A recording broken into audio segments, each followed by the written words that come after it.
Fala vascaínos, hoje assistiremos a um vídeo do Mauro César, falando sobre a grandiosidade que foi o Roberto Dinamite para o Vasco e o futebol brasileiro. Mas antes, já vai deixando o seu like, fazendo isso você fará com que esse vídeo chegue a mais irmãos vascaínos. E não se esqueça de se inscrever no canal e deixar um comentário.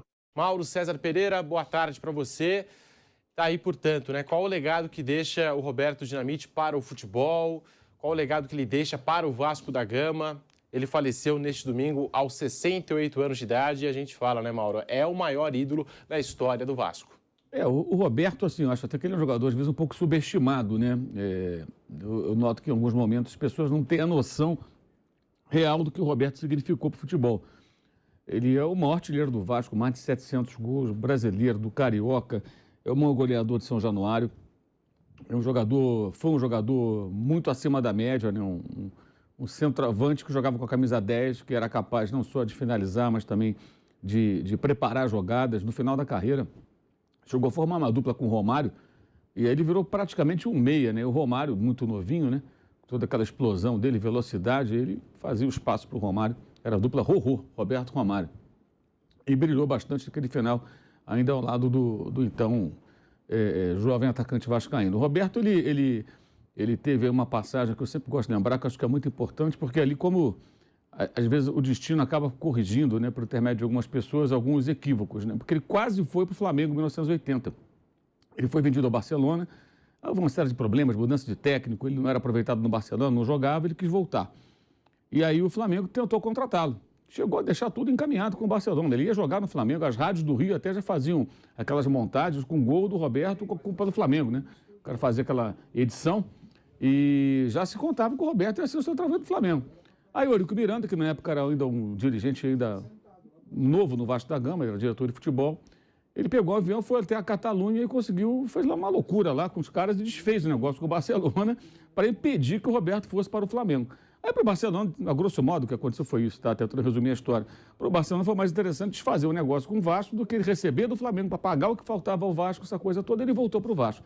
Aí ele jogou uma partida contra o Náutico, fora de casa, e aí teve o domingo no Maracanã, que é, para mim, uma das maiores atuações de um jogador na história do futebol. Era Vasco e Corinthians, numa rodada dupla que antes teve Flamengo e Bangu. Flamengo e Bangu foi 3-0, 3 gols do Tita.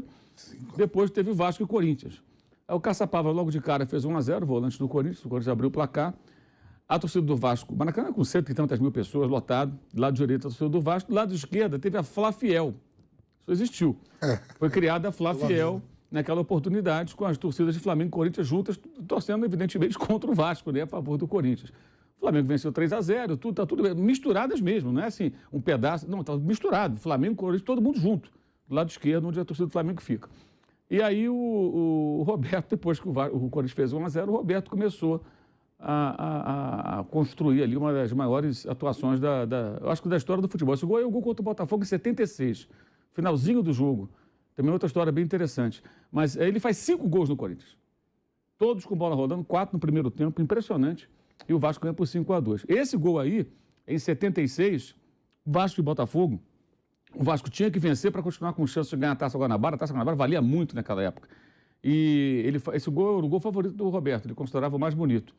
E final do jogo, assim, 44, 45 minutos, aí o Zanata, o meia Zanata, era muito bom jogador, jogou no Flamengo também.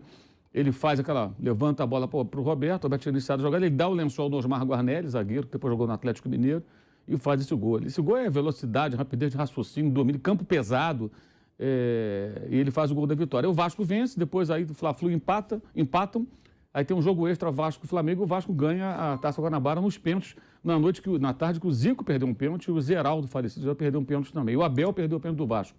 Então tem várias histórias desse momento.